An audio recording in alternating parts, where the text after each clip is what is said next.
Artist మహేష్ని, అది బాగా viral అని చూసారా మీరు? లేదు, తను కూడా నాకు నాకు it was brought to my notice అండి. అది యాక్చువల్లీ అంటే ఐ అండర్స్టాండ్ ఒక ఇలాగా మాట లేనప్పుడు ఐ థింక్ ఎక్స్ప్రెషన్స్ని మనం ఏమైనా అనుకుంటాం. But I'm so glad he clarified. అలా ఏం లేదు. ఆ రోజు ఏం జరిగిందంటే అక్కడ నుంచుంటున్న చాలాసేపు నాకు వెనకాల నుంచి ఒక సౌండ్ వినిపించింది. సో అలా వెనక్కి తిరిగాను నేను. అండ్ ఆయనతో నా ఫోన్ ఉంది. కరెక్ట్గా ఇలా స్టేజ్ ఎక్కేటప్పుడు ఆయన నాకు హెల్ప్ చేశారు. సో నేను ఆ ఫోన్ కోసం తిరిగాను ఆయన, నేనేదో వినిపించిన వెనకాల. అండ్ మనం ఆబ్వియస్లీ ఆ టైంలో స్పీచ్లో we were all like carried away. So we were all concentrating ఆయన స్పీచ్లో. సో అందుకే నాకు అంత అవగాహన లేదు కరెక్ట్గా ఏంటి ఏంటి అని.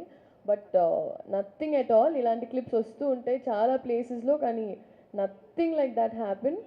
అండ్ ఇండస్ట్రీ అన్నప్పుడు అండ్ ఎస్పెషలీ ఇలాంటి క్లిప్పింగ్స్ చాలామందికి ఇలాంటివి జరుగుతూ ఉంటాయి where it's miscommunicated. But it is a proper miscommunication.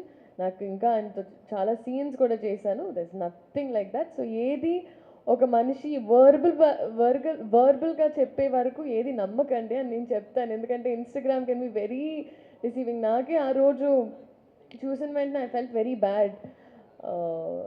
ఎవరు ఆరోగెన్స్ కాదు, ఎవరు అవన్నీ big big words, arrogance or misbehave, nothing like that.